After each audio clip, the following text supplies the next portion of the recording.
OPS की ललकार है, जंग आर पार है।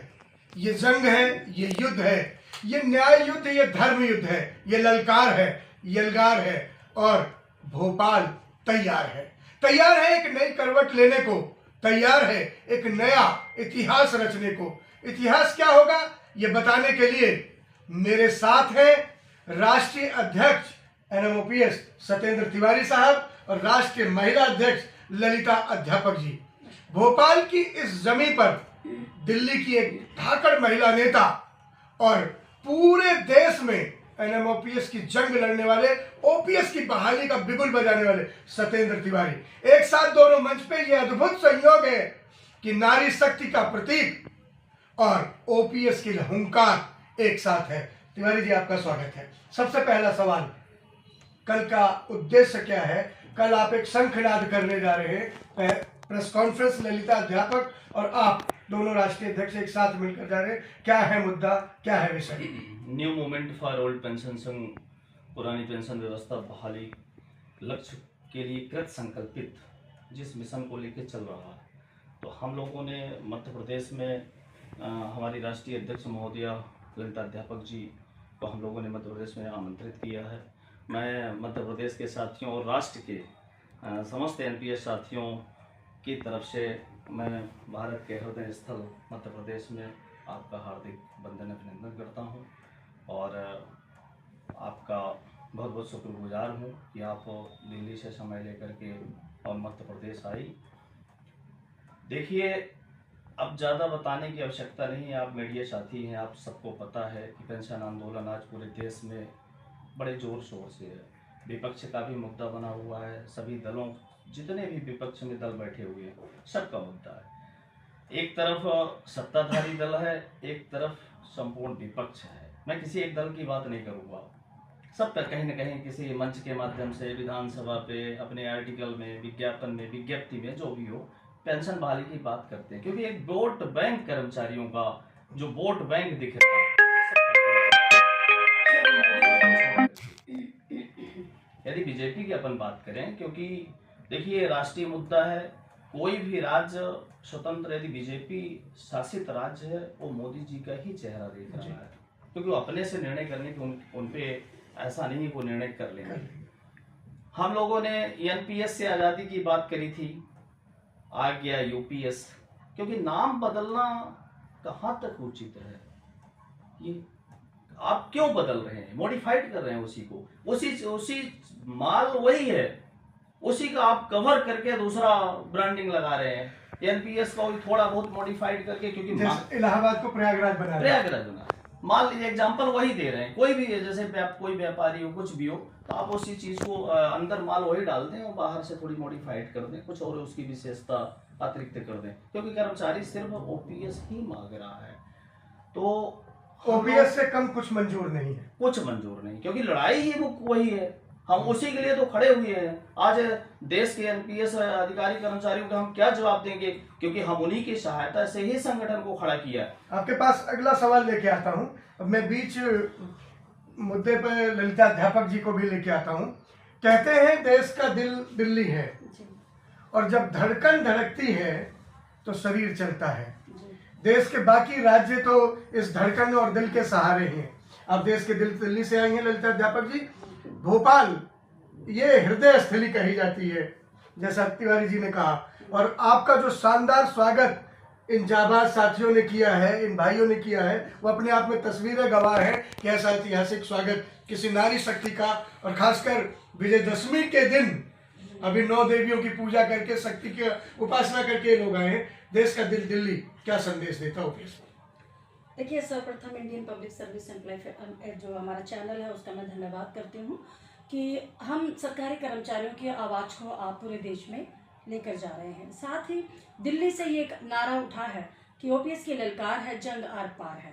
ये आवाज़ पूरे देश की आवाज़ बनेगी। देश को चलाने वाले रक्षक, शिक्षक और चिकित्सक, जो रक्षक हैं वो अब अग्निवीर हो चुके हैं, 5 साल के लिए रखे जा रहे हैं। चिकित्सक हैं, कॉन्ट्रैक्ट पर आ गए हैं, और जो शिक्षक हैं वो गेस्ट हो गए हैं। देश के गर्त में जाने वाली ये स्थिति है, ये नामंजूर है। इसी के साथ जो 2004 से पहले लगे उनको तो आपने ओपीएस दे दी, 2004 के बाद उनका क्या दोष है भाई, वो भी एग्जाम क्लियर करके आए हैं, पूरी क्वालिफिकेशन लेकर आए हैं, उन्हें एनपीएस देंगे। ये एक बंटवारे की नीति है, फूट डालो शासन करो। एक को वर्ग को आप पेंशन देते हैं, उनको शांत बैठा देते हैं, एक वर्ग को आप एनपीएस में रखते हैं, ये देश का विधान नहीं है। पुरानी पेंशन का हमारा अधिकार है।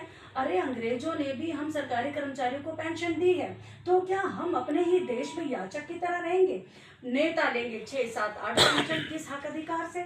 हमें कहते हैं कि देखिए आप एनपीएस ले लीजिए, बहुत बढ़िया है, लुभावन देते हैं। उसके बाद जब देश का पूरा सरकारी कर्मचारी उठकर आवाज उठाया, संगठित हुआ कि हमें एनपीएस स्वीकार ही नहीं है, तो मान्यवर ने क्या किया, दुकान में सेल लगा देते हैं ना, एक के साथ एक फ्री, एक के साथ 5 फ्री, और एक लुभावन दे दिया कि अब हम यूनिफाइड पेंशन लेकर आए, ये ले लीजिए, ये अच्छी है।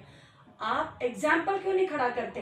राहुल जैसे मैदान में आते, राहुल गांधी जी खुद खेल कर दिखाते हैं, खुद कुली बनकर दिखाते हैं। आप खुद यूनिफाइड पेंशन लीजिए और हमें अपनी पुरानी पेंशन बहाल कर दीजिए। अच्छी है तो आप रखिए ना, आप हमें खराब दे दीजिए।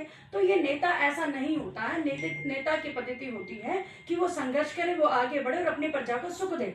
यहाँ पर उल्टी परिपाटी है। ललिता जी, एक सवाल आपसे बहुत वाजिब बनता है यहाँ पर कि कल आप लोग एक शंखनाद करने जा रहे हैं, प्रेस कॉन्फ्रेंस करने जा रहे हैं, ज्वाइंट प्रेस कॉन्फ्रेंस है, सत्येंद्र तिवारी जी राष्ट्रीय अध्यक्ष और आप राष्ट्रीय अध्यक्ष महिला दोनों बैठेंगे। देश को क्या संबोधन देने जा रहे हैं आप लोग? इस भोपाल की जमीन से क्या संदेश जा रहा है?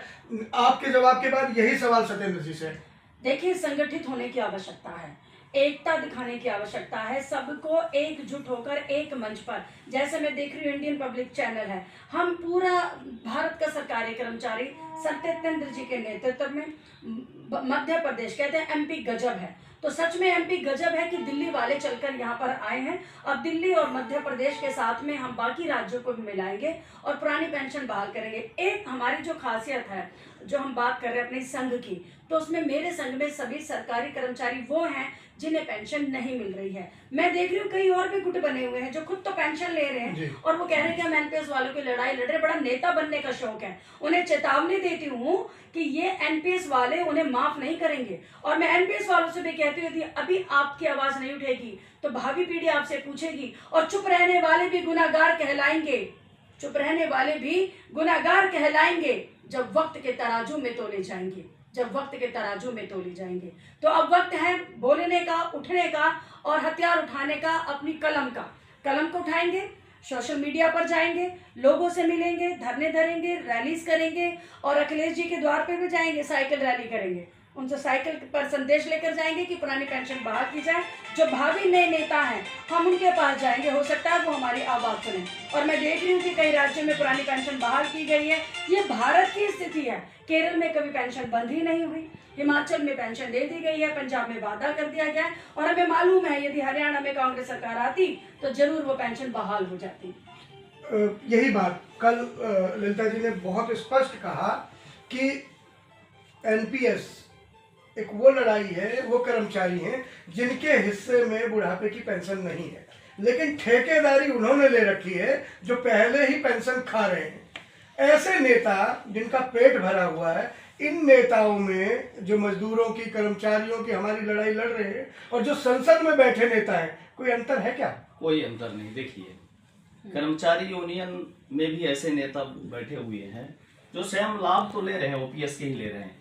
हम एनपीएस साथियों को बेवकूफ बनाने के लिए, अपने को राजनीति में एंट्री के लिए, हमारी भीड़ की ताकत अपने गिरफ्त में लेने के लिए और नेता बने हुए हैं।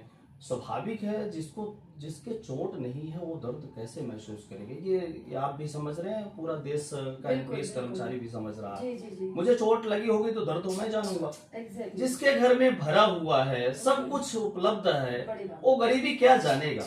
तो ये तो समझने की बात है कि ओपीएस ले रहे हो और ओपीएस दिलाने की ठेकेदारी ले रहे हो। सत्येंद्र जी, गोल गोल बातें मत करो, सीधी सीधी बात करो। क्या ऐसे नेता जो पहले से ही जिन्हें पुरानी पेंशन मिल रही है और जिन्हें पेंशन नहीं मिल रही उनकी लड़ाई लड़ रहे हैं, वो भीड़ की सौदेबाजी करके अपना हित लेते हैं क्या? बिल्कुल लेते हैं। देखिए, हम वही चीज आपको सांकेतिक रूप से कह दिए, आप स्पष्ट हमसे कहलवाना चाह रहे हैं तो साबित है, वरना आप घर बैठे वो लड़ाई, जिसकी लड़ाई है उसको लड़ने दें। आपकी क्या आवश्यकता है उस मंच में जाने की, उनका नेता बनने की? क्योंकि उनका नेता उन्हीं से निकलने दो। आपकी जरूरत ही नहीं है। ठेकेदारी हम कष्ट में है तो हम अपनी लड़ाई लड़ लेंगे। ये कि हम लड़ाई में असक्षम हो तब तुम आओ, हम तो अपनी लड़ाई लड़ने के लिए सक्षम है, हम लड़ लेंगे लड़ाई। तो ये तो आप स्पष्ट कहलवाती है, वही मैं कह रहा हूँ। मतलब जो भीड़ इकट्ठी कर रहे हैं, जिनके पेट भरे हैं, वो भूखों का सौदा कर रहे हैं। सौदा कर रहे हैं, बिल्कुल बिल्कुल सौदा कर रहे हैं। तो इस मंच से इंडियन पब्लिक चैनल से क्या संदेश देते हैं उन नेताओं को और एनपीएस के साथियों को? मैं आज इस भोपाल में अपनी राष्ट्रीय अध्यक्ष महोदय के साथ हम लोग बैठे हुए हैं और कल भी हमारी प्रेस कॉन्फ्रेंस है। हम लोग कल भी देश के नाम संदेश देंगे एनपीएस साथियों के लिए। तो मैं देश के सभी एनपीएस अधिकारी कर्मचारियों को, अपने साथियों को ये कहना चाहूँगा कि अपनी लड़ाई स्वयं लड़ें और खड़े हो जाएं। किसी ओपीएस वाले नेता को अपना समर्थन मत दें और आए new movement for old pension के साथ जुड़ें, सहयोग करें। हमने मातृशक्ति को देश में इकट्ठा करने के लिए हमने ललिता जी को भी ये नेतृत्व सौंपा है। और हमारी बहन निश्चित, देखिए सभी राज्यों में लगभग 50% हमारी मातृशक्ति बहनों का रिजर्वेशन है, उनकी संख्या भी भरपूर है। और किसी आंदोलन में यदि उनकी सक्रिय भूमिका ना हो किसी भी बहन का, तो हमें लगता है कि वो आंदोलन असफल ही माना जाता है, सफल नहीं माना जाता। तो मैंने राष्ट्रीय स्तर पर ललिता जी, अपनी बहन ललिता जी को हमने सौंपा है और मध्य प्रदेश आज उनका पहली बार आगमन हो रहा है। तो ये मध्य प्रदेश से जाने के बाद अन्य राज्यों में भी लगातार हमारी बहन का भी प्रयास रहेगा मातृशक्तियों को जोड़ने का और सभी राज्यों में दौरा होगा। अभी भोपाल में भी बहन के द्वारा एक बैठक आयोजित की जाएगी और सभी राज्यों को मिला करके एक दिल्ली में हम एक बृहद आंदोलन की रूपरेखा जल्दी ही तय करेंगे। एक बात निकल के आई तिवारी जी से और ललिता अध्यापक जी से बात करके कि जो ओपीएस रहे हैं डकार, वो आंदोलन को करेंगे बेकार। जो ओपीएस रहे हैं डकार, वो आंदोलन को करेंगे बेकार, वो सौदे करेंगे बार बार और आपको पड़ेगी बहुत मार, हो जाएंगे लाचार। तो क्या ऐसे नेता जो ओपीएस का मुखौटा लगा के एनपीएस की लड़ाई लड़ने आ रहे हैं, उनसे देश के कर्मचारियों को सावधान रहने की जरूरत है? बेशक है, जैसे कि तिवारी जी ने भी कह ही दिया कि जाके पैर ना हो बेवाई, हो का जाने पीर पर आई। यहाँ अब देखेंगे कि कई सारे रेलवे से भी है, कुछ और भी लोग हैं जो यूपी से खड़े हो रहे हैं। मैं उन्हें बताती हूँ कि ये चेतावनी है, ये पहली बात परहेज है, उनसे परहेज करिए जो पेंशन खुद लेते और नेता बन के आते हैं। परहेज भी बहुत जरूरी है, यदि आप परहेज नहीं करेंगे तो अपनी बीमारी का ठीक से इलाज नहीं कर पाएंगे। ये जो पेंशन ले रहे हैं और आपसे कहते हैं कि हम आपको पेंशन दिलवा देंगे, सौदेबाजी कर रहे हैं, नेतागिरी कर रहे हैं। आपको नेतागिरी करने का शौक है तो राजनीति में सक्रिय राजनीति करिए, शिक्षकों के साथ और सरकारी कर्मचारियों के साथ खिलवाड़ नहीं कीजिए, उन्हें धोखे में मत रखिए। क्योंकि आज लोग चुप हैं लेकिन जब बोलेंगे तो बहुत जबरदस्त बोलेंगे। कहीं ऐसा ना हो ना आप राजनीति के रहो ना आप सरकारी कर्मचारी रहो। मैं उन लोगों से परहेज बताती हूँ, आप परहेज कीजिए। और शायद कुछ लोग ऐसे भी हैं जो सरकार पे जाके सौदेबाजी करके आते हैं और वो यहाँ आके कहते हैं कि हाँ यूपीएस बहुत अच्छी है, यूपीएस बहुत अच्छी है, जबकि वो खुद सरकारी सुविधाएं ले रहे हैं। रिटायर होने के बाद भी वो सरकारों के पास जाते हैं और अपनी सुविधा लेते हैं और एनपीएस वालों को कहते हैं मुहिम चला रहे हैं। कुछ ऐसे यूपी में बहुत सारे ऐसे बैठे हुए नेतागिरी करने वाले और वो दावेदारी करते हैं कि इन सारे राज्यों में सरकारी कर्मचारियों को धोखेबाजी से कह देंगे कि ये अच्छे और वो मान जाएंगे। बड़ा पढ़ा लिखा है सरकारी कर्मचारी, कलम की ताकत को जानता है, सरकारें वही बनवाता है और अच्छी खासी मैं कह रही हूँ कि राष्ट्रीय निर्माता है देश के अंदर। मध्य प्रदेश की बात करूँ तो पता चला कि 4 से 9 लाख की संख्या है जो शिक्षक साथी कर्मचारी हैं।